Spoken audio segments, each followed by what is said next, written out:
안녕하세요. 대한민국의 다양한 무기 소식 알려드리는 KND 국방뉴스입니다. 중국 베이징 천안문 광장에서 열린 전승절 80주년 열병식은 국제 정세의 균열을 상징적으로 드러낸 순간이었습니다. 9월 3일 시진핑 중국 국가주석의 좌우에 블라디미르 푸틴 러시아 대통령과 김정은 북한 국무위원장이 함께 모습을 드러냈습니다. 이 장면은 단순한 기념 퍼레이드가 아니라 서방 세계의 정면으로 맞서겠다는 북중 러 3강 연대의 공식 선언과 같았습니다. 김정은은 열병식에 참석한 자리에서 러시아와 중국을 향해 전폭적 지지를 재확인했고, 푸틴과 시진핑 역시 새로운 질서를 언급하며 서방에 대한 강력한 도전을 시사했습니다. 냉전 이후 보기 힘든 장면이었고, 아시아의 전략 환경이 더 이상 과거와 같지 않음을 보여준 장면이었습니다. 이런 상황에서 미국 역시 혼란을 드러내고 있습니다. 트럼프 대통령은 당선 이후 푸틴과 첫 통화에서 우크라이나 전쟁을 조속히 끝내겠다고 밝혔지만 구체적 청사진은 제시하지 못했습니다.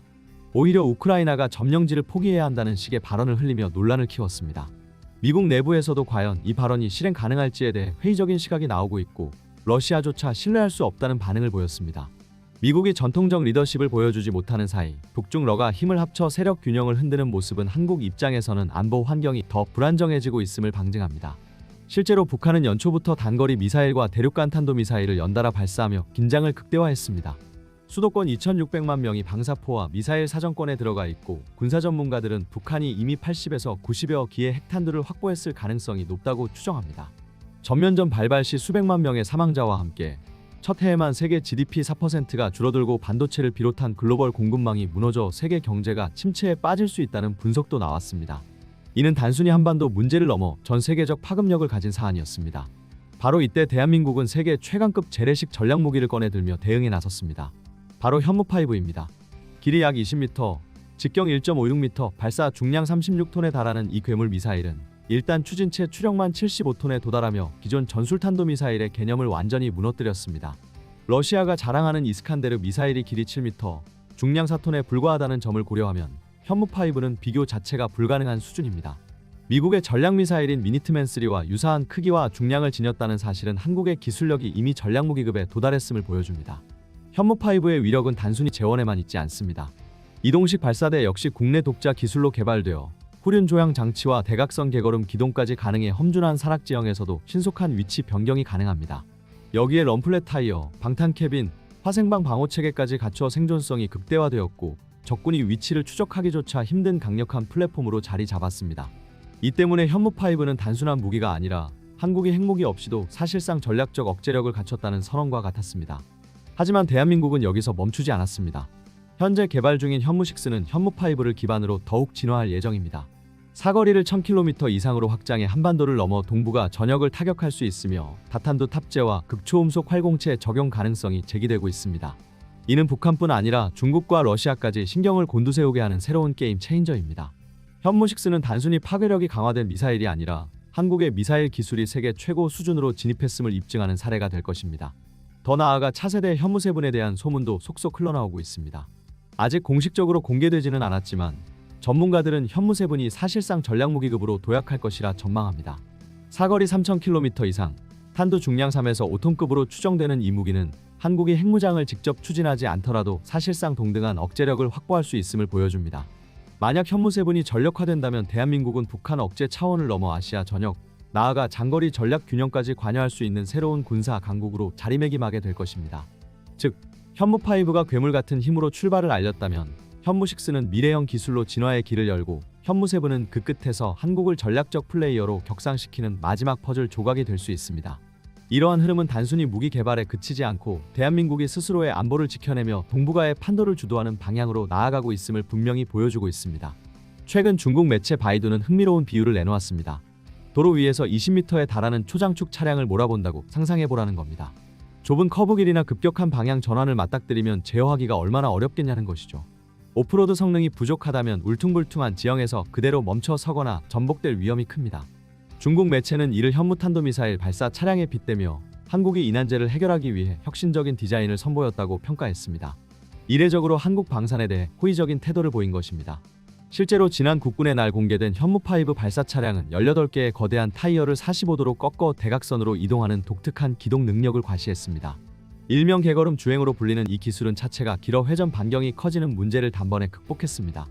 이는 국토의 70% 이상이 산악지형인 한반도 특성을 고려한 맞춤형 해법이자 단순한 차량 기술을 넘어 전략적 기동성 확보라는 의미까지 지니고 있습니다.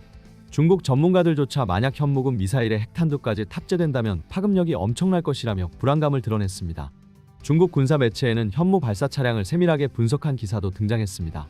이 전문가는 현무5 미사일 동체가 15에서 16m에 달하고 직경도 1.36m 수준이라며 자국의 둥펑이 16에 비해 훨씬 더 길고 거대하다고 지적했습니다. 이어 러시아의 이동식 발사 차량 사례를 예로 들며 실제로 러시아의 ICBM 발사 차량이 전복된 장면과 교통사고 사례를 제시했습니다. 러시아산 발사체는 중국이 직접 들여와 개조해 사용 중인데 거대한 차체를 제어하는 데 어려움이 많아 사고가 빈번하다는 비판적 평가까지 곁들였습니다. 결국 이 전문가는 한국의 발사 차량은 긴 차체를 전륜 후륜 조향과 대각선 기동으로 보완한 혁신적 설계라며 러시아와 중국 시스템을 뛰어넘는 완성도를 보여줬다고 평가했습니다. 중국 내에서도 놀라움은 계속됐습니다. 현무 발사체는 동체 길이만 16m에 달하고 앞부분에는 장비실과 조종석이 있어 전체 길이가 20m에 육박합니다. 이를 안정적으로 지탱하기 위해 구축 구조가 적용됐는데 이는 중국의 둥펑41 발사체 8축보다도 더 복잡한 설계입니다. 그러나 한국은 이를 극복하고도 남을 기술을 발휘해 대각선 기동이라는 세계적으로 유례없는 해법을 구현했습니다. 중국 전문가들은 북한은 물론 자국조차 상상하지 못했던 기술이라며 혀를 내둘렀습니다. 이번 발사 차량은 단순한 이동수단이 아니라 현무라는 괴물 미사일을 완성시키는 또 다른 축으로 평가받습니다. 기아자동차가 30년 이상 군용 차량 개발에서 쌓아온 노하우를 녹여낸 작품으로 특수 목적 K계열 차량 플랫폼이 적용됐습니다. 게다가 설계부터 부품 제작까지 전 과정을 국산화해냈다는 점이 중국을 더욱 당혹스럽게 만들었습니다. 과거 한국은 체코 타트라 815 계열 차량을 들여와 개조해 사용했지만 이제는 100% 자체 기술로 발사 차량을 만들어내고 있는 것입니다. 반면 북한은 여전히 체코제 트럭을 기반으로 한 낡은 플랫폼을 쓰고 있어 그 격차는 더 벌어지고 있습니다. 중국 언론들은 이 사실을 인정하면서도 불안을 감추지 못했습니다. 한국의 차체 기동성, 발사 안정성, 그리고 국산화까지 완성했다는 점은 단순한 기술적 성취를 넘어 동북아 전략 균형을 뒤흔들 수 있는 잠재력을 보여주었기 때문입니다. 특히 이번 현무 발사 차량의 공개는 끝이 아니라 시작이라는 인식을 심어주었고 이제 관심은 자연스럽게 다음 단계인 현무6과 현무7으로 향하고 있습니다. 현무5는 재원 그 자체가 메시지입니다. 국내외 공개 자료와 국회 정보 보고를 통해 알려진 바에 따르면 총중량 약 36톤급의 최대 8톤에 달하는 초중량 관통탄두를 운용하는 것으로 분석됩니다. 이 수치는 통상 1톤 내외가 보편인 재래식 탄두와는 차원이 다른 수준이며 깊은 갱도 벙커를 노린 지하 관통 능력을 한국이 독자적으로 확보했음을 뜻합니다. 2024년 국군의 날 행사에서 공개된 텔과 캔니스터는 이 괴물 미사일의 존재를 사실상 공식화했고 이후 전문가 분석과 군사 전문 매체 보도를 통해 현무5가 한국형 3축 체계 핵심 축으로 자리매김했다는 평가가 이어졌습니다. 중국 매체와 군사 평론가들도 이러한 변화를 인정하는 분위기입니다. 그들은 장축 차량을 좁은 곡선로와 비정형 지형에서 제어하는 난제를 예로 들며 한국 텔의 다축 조향과 대각 이동을 통해 회전 반경을 줄인 설계를 높게 평가했습니다. 러시아 중국식 텔 운용에서 목격되는 전복 충돌 사고 사례와 비교하며 긴 차체를 전륜 후륜 조향으로 보정한 한국식 해법이 더 성숙하다는 분석도 나왔습니다. 긴 동체와 대형 캔니스터로 전체 길이가 20m 안팎에 달하는 고화중 발사 차량을 구축급 지지와 능동 조향으로 제어하는 것은 결코 쉽지 않습니다. 한국은 이를 실기동으로 증명했고 중국 내부에서도 현무급이 핵탄두 없이도 전략 억제 효과를 낼 수 있다는 불안 섞인 평가가 뒤따르고 있습니다. 이제 관심은 다음 단계인 현무6로 옮겨갑니다. 공개 정보는 제한적이지만 현재 방산 연구계에서 공통적으로 거론되는 진화 방향은 명확합니다. 첫째, 관통 파괴 효과의 정밀 최적화입니다. 동일 급추력의 재질 구조를 개량한 고밀도 관통체와 성구멍형 전구탄 조합, 가변, 신관 로직을 통해 지하 목표별 맞춤 관통 심도를 구현하는 시나리오가 유력합니다. 둘째, 사거리 비행 프로파일의 고도화입니다. 고체 연료 엔진 효율 개선과 경량화, 보강된 유도부로 단거리 고각 관통부터 중거리 정밀 타격까지 하나의 계열로 커버하는 운용폭 확대가 예상됩니다. 셋째, 종말 단계 생존성과 명중률입니다. 종말 기동 MARV, 저피탐 종말 접근, 재돌입 시 기동을 통한 요격 회피와 CP 저감이 핵심 키워드입니다. 일부 전문가는 현무6가 선택형 다중탄두 또는 분리 자탄 계열로 임무 유연성을 넓힐 가능성, HGV 연동 시험 플랫폼으로 활용될 가능성까지 언급합니다. 다만 MIRV-HGV는 정책 기술 난도가 높기에 초기엔 관통 정밀 생존성에 방점이 찍힐 공산이 큽니다. 국방 중기 계획과 3축 체계 보강 추세를 고려하면 현무6는 현무5의 괴력의 정밀 생존 유연의 세 단어를 덧입히는 업그레이드가 될 가능성이 큽니다.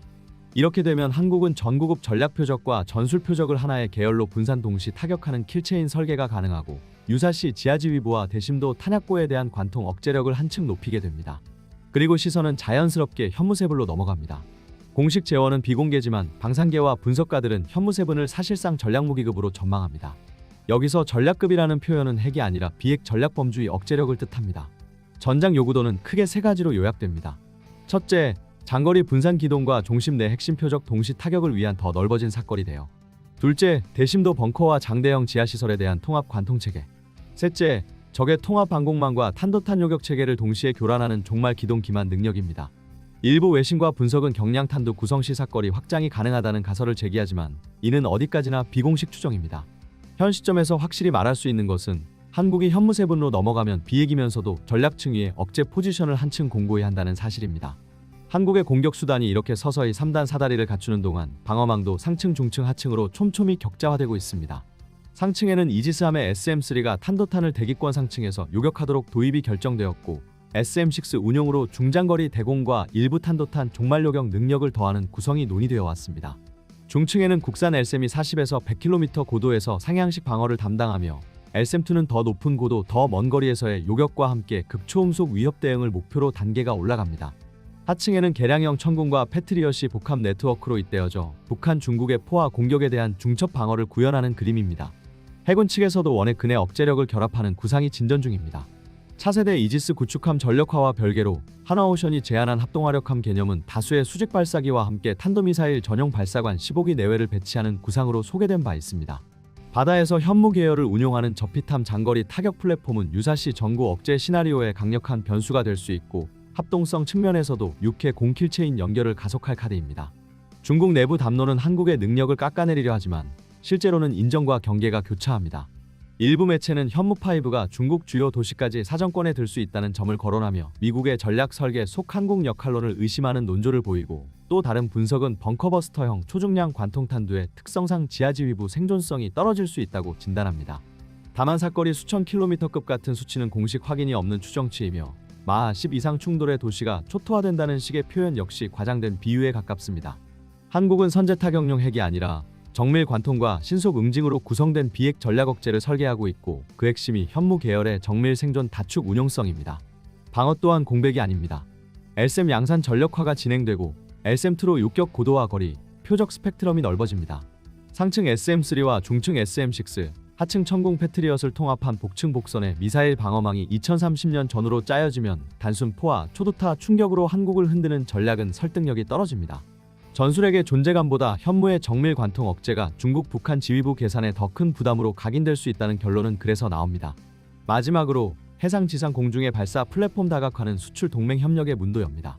합동화력함 구상과 KDX-3 배치2의 전력화는 원의 억제 옵션을 확장하고, 현무 계열의 단계적 진화는 한국형 3축 체계의 실효성을 구체화합니다. 한국은 더 이상 방어적 추격자가 아닙니다. 공격과 방어의 두 축을 국산 기술로 채우며 주변국의 심장부를 겨냥할 수 있는 응징 능력과 동시에 하늘을 격자처럼 메우는 방어 능력을 함께 세우고 있습니다. 이것이 현무5에서 현무6, 나아가 현무7로 이어지는 로드맵의 진짜 의미입니다. 대한민국 해군이 장기적으로 추진 중인 핵심 전략 중 하나는 바로 독자적인 핵잠수함 개발입니다. 그동안 비공식적으로만 거론되던 이 사업이 최근 들어 본격적인 실행 단계로 진입했다는 소식이 들려오면서 국내외 군사 전문가들의 이목이 집중되고 있습니다. 특히 국방과학연구소의 기술 협조를 통해 한국 해군은 기존의 설계에 얽매이지 않고 완전한 독자 설계 기반의 핵추진 잠수함 개발에 착수한 것으로 알려졌습니다. 이러한 개발 움직임은 단순한 기술 실험에 그치지 않았습니다.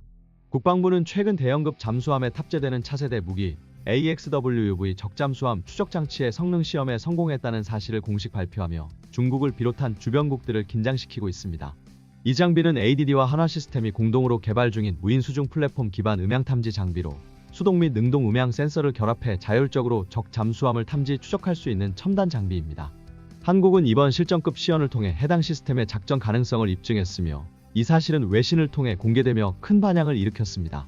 주목할 점은 이 장비가 영국과 프랑스의 공격형 핵잠수함에도 적용되는 고급 기술이라는 점에서 한국의 잠수함 전력 수준이 새로운 차원으로 진입하고 있다는 평가입니다. 뿐만 아니라 대한민국은 무인 수상함과 무인 잠수정 분야에서도 눈에 띄는 진보를 이루고 있습니다. 최근 MADEX 2025에서 공개된 소나테크사의 ASW-USV는 장거리 능동 소나와 사이드 스캔 소나를 탑재해 20에서 30km 범위 내 적 잠수함을 정밀 탐지할 수 있는 능력을 확보했으며, 최대 150시간 작전 지속이 가능합니다. 이 장비는 이미 해군의 시험 평가를 마친 상태로 향후 실전 배치가 유력합니다. 무인잠 수정 개발 역시 순항 중입니다.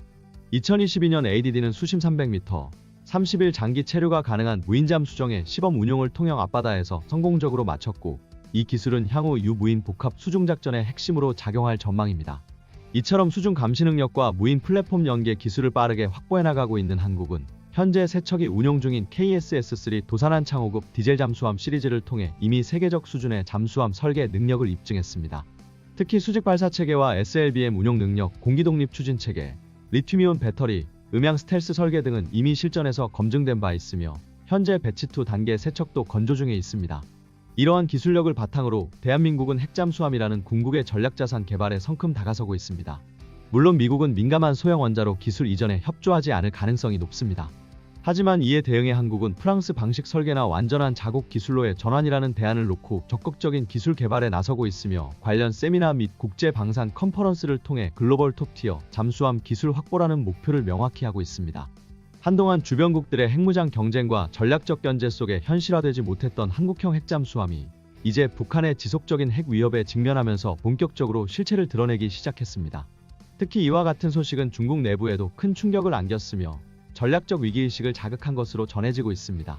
그 가운데 최근 하와이 진주만에서 개최된 세계 최대 해상연합훈련 림팩에서 한국은 주도국의 역할을 맡으며 전 세계의 주목을 받았습니다. 이번 훈련에는 무려 16개국, 38척의 함정, 2만 5천여 명의 병력이 참가했고, 이는 단순한 해상훈련을 넘어 중국의 군사적 팽창에 맞서는 자유진영의 결속을 과시하는 상징적 메시지를 담고 있었습니다. 주목할 점은 개최국인 미국이 아닌 바로 대한민국이 훈련에 실질적 전력을 이끌며 주도적 역할을 수행했다는 사실입니다. 이는 곧 대한민국이 단순한 참여국이 아니라 명실상부한 세계 5위권 군사 강국으로 우뚝 섰다는 것을 상징적으로 보여준 사례라 평가받고 있습니다. 하지만 아쉬운 점도 존재합니다. 한국은 이번 림팩 훈련에 최첨단 함정과 잠수함 전력을 파견했지만 아직 핵추진 잠수함이라는 전략 자산은 보유하지 못한 상황입니다. 오늘날 핵잠수함은 단순한 전술 무기를 넘어선 국가 안보의 핵심 대전략 자산으로 자리 잡았습니다.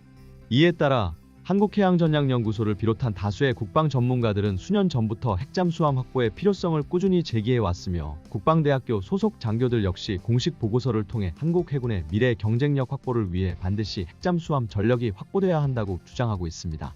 그 배경에는 북한과 중국의 군사 위협이 있습니다. 북한은 최근까지도 ICBM과 SLBM을 동해상에 잇따라 발사하며 위협 수위를 지속적으로 높이고 있습니다. 전문가들은 이제 북한의 탄도미사일 능력이 결코 무시할 수준이 아니라고 평가하고 있으며 이에 대응해 한국은 SLBM을 탑재할 수 있는 핵추진 잠수함 개발을 공식화했습니다. 현재는 실질적인 설계가 이미 마무리된 것으로 전해지며 일부 관계자들은 소규모 생산 단계에 돌입했을 가능성까지 조심스럽게 제기하고 있습니다. 이러한 상황에서 한국이 더 이상 전략 무기 확보를 미룰 수 없는 이유는 명확합니다. 북한이 SLBM 전력을 바탕으로 먼저 전략 자산을 완성할 경우 그에 대응할 수 있는 게임 체인저는 핵잠수함 이외에 없기 때문입니다. 핵잠수함은 은밀성과 장기 작전 능력을 갖춘 플랫폼으로 유사시 중국의 항모 전단이나 북한의 전략시설을 정밀 추적 타격할 수 있는 핵심 수단입니다. 특히 최근에는 한국방위사업청이 국방과학연구소와 협력해 대형급 잠수함에 탑재될 AXWV 적잠수함 추적장치 성능 시험에 성공했다는 소식도 전해졌습니다. 이는 적의 잠수함을 실시간으로 탐지하고 추적 및 요격까지 가능한 고도화된 장비로 사실상 한국형 핵잠수함의 두뇌라고 할 수 있는 핵심 시스템입니다. 이와 함께 중국 또한 위기감을 감추지 못하고 있습니다. 최근 중국이 자국의 세 번째 항공모함을 진수하며 군사 팽창을 본격화하고 있는 상황에서 한국이 핵잠수함 개발에 속도를 내고 있다는 점은 중국에게도 심각한 전략적 부담으로 작용하고 있습니다. 즉, 한국형 핵잠수함 개발은 단순한 방위력 강화 차원을 넘어 한반도와 동북아의 군사적 균형을 결정짓는 전략적 분기점으로 떠오르고 있는 것입니다. 더불어 최근에는 핵잠수함에 적용할 소형 모듈형 원자로 개발을 위해 한국과 영국이 기술 협력에 나섰다는 사실도 확인됐습니다.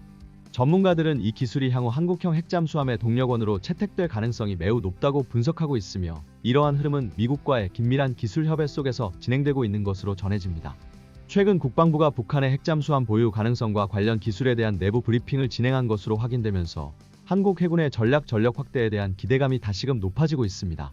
현재 추진 중인 경항공모함 개발 사업, 이른바 CVX 프로그램과 맞물려 일각에서는 항공모함보다 먼저 핵잠수함 확보를 선행하려는 움직임 아니냐는 분석도 제기되고 있습니다. 실제로 한국은 수십 년 전부터 핵잠수함 도입을 비공식적으로 준비해왔으며 기술적 역량과 핵심 자원 확보 측면에서도 상당한 기반을 축적해온 상황입니다. 북한이 핵확산금지 조약에서 탈퇴하고 북핵 위기가 본격적으로 고조되던 당시 한국 정부는 핵추진 잠수함의 필요성을 절감하게 됩니다. 이에 따라 군 전력 증강 계획을 전면 수정하고 한국원자력연구원 주도하에 잠수함 탑재용 소형 원자로 개발 프로젝트를 극비리에 착수하게 됩니다. 당시 연구진은 러시아의 원자로 제작사 OKBM과 접촉하여 관련 도면을 확보했고 이를 바탕으로 대한민국 자체 기술로 소형 원자로를 설계하는 데 성공합니다. 이어 국방부는 국방과학연구소에 핵추진 잠수함의 무기체계 설계를 정식으로 지시하며 비공식 핵잠수함 프로젝트가 본격적인 궤도에 오르게 됩니다. 하지만 이 모든 과정은 철저한 비밀에 붙여질 수밖에 없었습니다. 이유는 단 하나, 바로 미국의 민감한 반응과 강한 압박 때문이었습니다. 당시 미국은 한국의 독자적인 핵기술 개발 움직임에 대해 깊은 우려를 표하며 주한미군 철수 가능성, 경제 제재 등 여러 수단을 암시하며 사실상 프로젝트의 중단을 강요했습니다. 결국 한국의 핵잠수함 개발은 실질적인 완성 직전 단계에서 좌절되고 맙니다. 그러나 20여 년이 흐른 지금 한국은 다시 한번 새로운 기회를 맞이하고 있습니다. 과거와는 달리 소형 모듈형 원자로 개발 기술을 확보할 수 있는 여건이 마련되었으며 세계적 외교 안보 흐름도 한국에게 유리하게 전개되고 있습니다. 대표적인 변화가 바로 미국, 영국, 호주가 참여한 AUKUS 협력체제입니다. 이 협약을 통해 미국은 호주의 핵잠수함 기술을 이전하기로 결정했으며 이는 곧 미국이 핵잠수함 기술에 대해 더 이상 절대적 통제 기조를 고수하지 않겠다는 전략적 전환을 뜻합니다. 이러한 흐름 속에서 한국은 미국과의 기술 협력을 재정비하며 핵잠수함 프로젝트에 다시 시동을 걸고 있습니다. 미국 입장에서도 이미 SLBM 탑재 잠수함을 운용하고 3,000톤급 재래식 잠수함을 독자 개발한 한국은 가장 빠르게 전략 전력을 현실화할 수 있는 동맹국입니다. 이에 따라 한미 양국은 현재 핵잠수함 건조와 관련된 기술 협력을 물밑에서 구체화하고 있는 것으로 알려졌습니다. 이 상황을 중국도 결코 가볍게 보지 않고 있습니다. 중국은 최근 세 번째 항공모함 푸젠을 진수하며 해군력 확장에 박차를 가하고 있지만 한국의 핵잠수함 도입은 중국의 전략 구상에 중대한 변수가 될 수밖에 없습니다.